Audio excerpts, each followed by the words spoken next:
وعلیکم السلام حسن بھائی، کیا حال ہیں آپ کے؟ ٹھیک ٹھاک ہیں؟ اللہ تعالیٰ کا بڑا احسان ہے. Thank you sir. کیا حکم ہے بھائی؟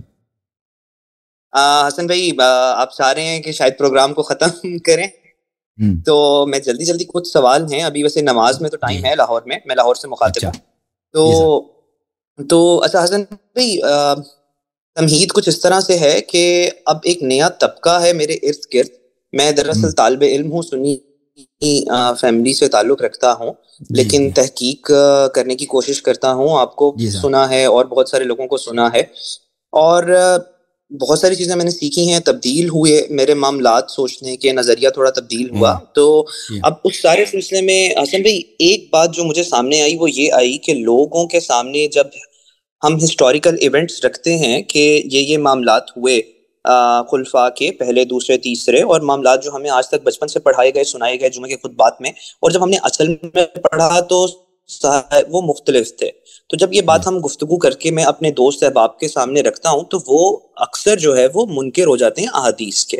یہ صرف ان کا ہی نہیں ہے، کیونکہ پہلے دوسرے تیسرے خلیفہ کی محبت اتنی جو ہے وہ بھری گئی ہے ہمارے دلوں میں، تو بڑا مشکل ہوتا ہے ڈائجسٹ کرنا. میں نے بڑی مشکلوں سے ڈائجسٹ کی ساری باتیں، لیکن بات دلیل کے ساتھ انسان کو ماننی چاہیے. آپ نے دلیل رکھی، ہم نے قبول کی. اب یہی اللہ بات حافظ. جب دوسروں کے سامنے رکھی جاتی ہے تو وہ کہتے ہیں کہ دیکھو بھائی قرآن ہی ہمیں کافی ہے، باقی ساری چیزوں میں جھگڑا ہے، تو اس لیے ہم اس کو نہیں لیں گے. ہم سب سے پہلے قرآن ہم پورا سیکھ لیں. تو ہم احادیث کی طرف کیوں جاتے ہیں؟ بے شک وہ تشیع کی ہوں، بے شک وہ اہل سنت کی ہوں، وہ صحابہ کی ہوں. اب وہ کہتے ہیں کہ سب کچھ اس میں موجود ہے. تو میں نے ایک دفعہ ایک بات کی، میں نے کہا دیکھیں آپ مجھے بتائیں کہ فجر کی 2 رکعتیں ہیں، یہ قرآن میں کہاں لکھا ہے؟ یا ظہر کی 4 ہیں، قرآن میں کہاں لکھا ہے؟ نماز کا پورا طریقہ مجھے بتا دیں. تو ایک صاحب نے فرمایا کہ قرآن میں لکھا ہے کہ آپ نماز مقام ابراہیم سے لیں. تو وہ کہتے ہیں ساری چیزوں کے آنسر جو ہیں وہ قرآن میں موجود ہیں. تو اس بات ہاں، اب وہ کہتے ہیں کہ مقام ابراہیم سے لیں. میں نے کہا کیا مطلب ہے؟ کہتے ہیں جیسے وہ پڑھتے ہیں آپ ویسے پڑھیں. تو میں نے کہا وہاں تو مطلب شاید 70 طریقوں سے پڑھی گئی ہوگی نماز. تو ایک تو آپ نے مجھے اس چیز کا حسن اللہ بھائی، حسن اللہ یاری صاحب، مجھے پلیز تفصیلاً، یہ طبقہ ایک اچھا خاصا بڑا طبقہ ہے سر جس کی میں بات کر رہا ہوں، جو پریکٹسنگ شاید اس طرح سے نہیں ہے، لیکن وہ یہ دلیل پیش کرتا ہے. کئی اس میں سے پڑھے لکھے بھی میرے دوست موجود ہیں، میں ان کی بڑی ریسپیکٹ کرتا ہوں، بٹ دس سے کہ بھائی دیکھو قرآن کامن گراؤنڈ ہے، تو سب سے پہلے قرآن، احادیث کو چھوڑ دو، ہم نے احادیث پہ نہیں جانا. تو میں یہ سمجھتا ہوں، آپ مجھے بتائیں میری انڈرسٹینڈنگ ٹھیک ہے یا غلط ہے. میں یہ سمجھتا ہوں کہ قرآن کو اگر آپ نے لے لیا اور سنت کو آپ نے چھوڑ دیا تو آپ نے دین کا آدھا حصہ لیا اور پورا نہیں لیا. اور کیا یہ بات درست ہے؟ اب میرا سوال آپ سے یہ ہے کہ کیا یہ بات درست ہے کہ بھئی قرآن میں ہی ہر چیز کا جواب ہے؟ لاسٹ اس میں کمنٹ یہ ہے کہ جب اللہ تعالیٰ قرآن میں فرماتا ہے کہ آپ رات کے وقت روزہ افطار کر لو، اب رات کی ڈیفینیشن جو ہے وہ مختلف لوگوں کی مختلف ہے. اب اللہ تعالیٰ نے قرآن میں رات کی ڈیفینیشن شاید کہیں جو ہے وہ نہیں بتائی ہے. تو اب اس کے لیے مجھے احادیث کی ضرورت پڑے گی. کیا میں آپ اس کو پلیز ذرا ڈیٹیل میں تو ایکسپلین کیجیے گا. میرے محترم بھائی، آپ جس بات کا ذکر کر رہے ہیں وَاتَّخِذُوا مِن مَقَامِ إِبْرَاهِيمَ مُصَلًّى، اور مقام ابراہیم علیہ الصلوۃ والسلام سے مصلی، اس سے مصلی بنا دیں، یعنی اس کو وہاں جا کے نماز پڑھنی ہے آپ نے. تو مطلب یہ نہیں ہے کہ ابراہیم علیہ السلام جیسے آپ نے نماز پڑھنی ہے، ٹھیک ہے نا. وہ آیت یہ کہہ رہا ہے کہ مقام ابراہیم علیہ الصلوۃ والسلام، وہاں پہ اس کے قدم گاہ ہے نا کعبہ شریف میں، کعبہ کے پاس، ادھر جا کے آپ نے نماز پڑھنی ہے مناسک حج میں. تو یہ قرآن میں نہیں لکھا کہ تم ابراہیم علیہ السلام جیسے نماز پڑھو. یہ ان کا قرآن کا غلط ترجمہ پیش کر رہے ہیں.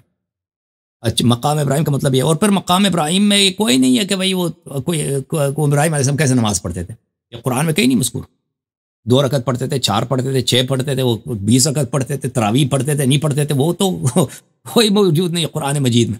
ابراہیم علیہ الصلوۃ والسلام کی شریعت میں کیا تھے، اور پھر اس کی شریعت منسوخ بھی ہے نا ابراہیم علیہ السلام.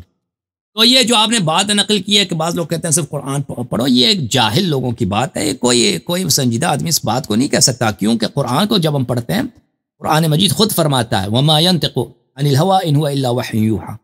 رسول اللہ صلی اللہ علیہ وسلم جیسے قرآن وحی ہے، پیغمبر کا کلام بھی وحی ہے.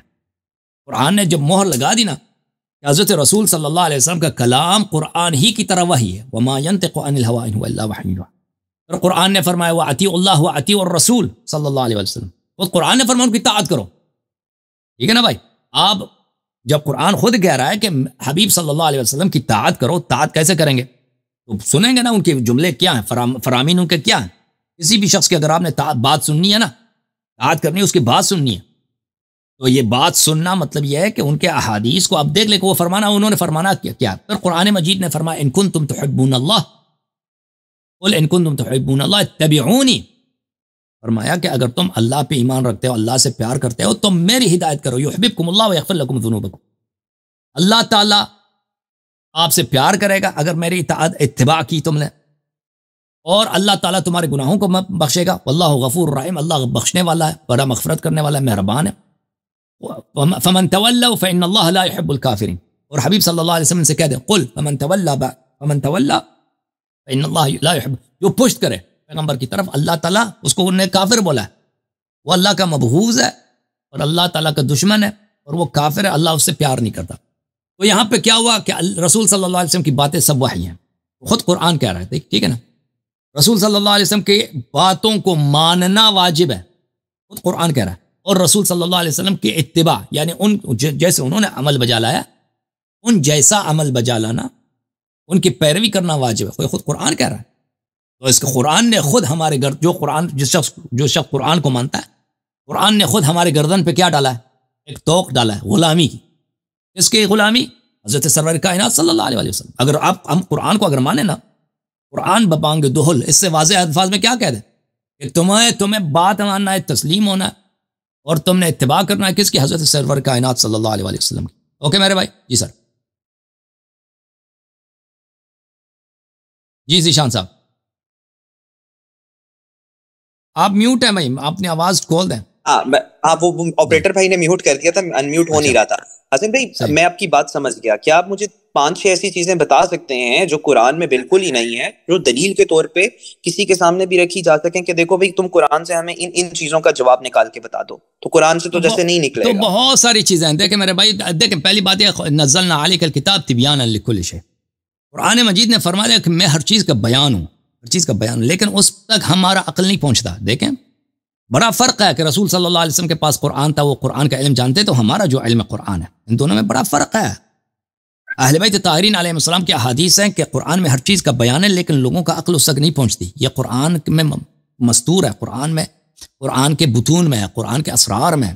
جو ظاہر قرآن میں ہم پڑھتے ہیں نا، اس میں تو بہت ساری چیزوں کا بیان تو نہیں ہے. مثلا جیسے آپ نے مثال دی، قرآن اتنا فرما رہا ہے کہ نماز پڑھو نماز پڑھو نماز پڑھو، ٹھیک ہے نا، بار بار نماز. اب نماز کا طریقہ ہے ہی نہیں، نماز آپ نے کس طرح سے پڑھنا ہے وہ اس کا طریقہ کار نہیں ہے. قرآن مجید میں نماز 2 رکعت پڑھنی ہے، 4 رکعت. قرآن فرماتا ہے کہ زکوٰۃ دو، زکوٰۃ دو، زکوٰۃ دینے کا طریقہ، زکوٰۃ کا نصاب کیا ہے، ان چیزوں پہ زکوٰۃ دینا ہے. اگر آپ کے پاس اونٹ ہے، کتنے اونٹ ہوں گے تو زکوٰۃ دیں گے. کشمش ہے کتنا، اس کا نصاب کیا ہے. گندم کتنے، فصل کتنی پیداوار ہو تو کتنا زکوٰۃ. نہیں ہے قرآن میں. یہ تو واضح بات ہے، زکوٰۃ کس طرح دیں گے. اچھا قرآن مجید میں فرمایا کہ روزہ رکھنا، آپ نے سیام رکھنا. سیام کے اب تفصیل وہاں پہ قرآن میں نہیں ہے. بولا ہے کہ تم روزہ رکھو نا، روزہ تو بولا کہ رکھو، یا ایھا الذین آمنوا کتب علیکم الصیام کما کتب علی الذین من قبلکم. اب روزے کے احکام کیا ہیں، مستحبات کیا ہیں، روزہ ہم نے روزہ کس طرح سے رکھنا ہے، وہ قرآن مجید میں روزہ کن چیزیں روزہ کو باطل کر دیتی ہیں وہ نہیں ہے. ٹھیک ہے نا. اسی طرح بہت ساری چیزیں قرآن مجید میں نہیں ہیں. اوکے میرے بھائی، اللہ آپ کو جزائے خیر دے. ٹھیک ہے حسن بھائی، میرے سوالات اور بھی ہیں مطلب. تھینک یو سر، اللہ آپ کو عزت دے. تھینک یو، تک گئے.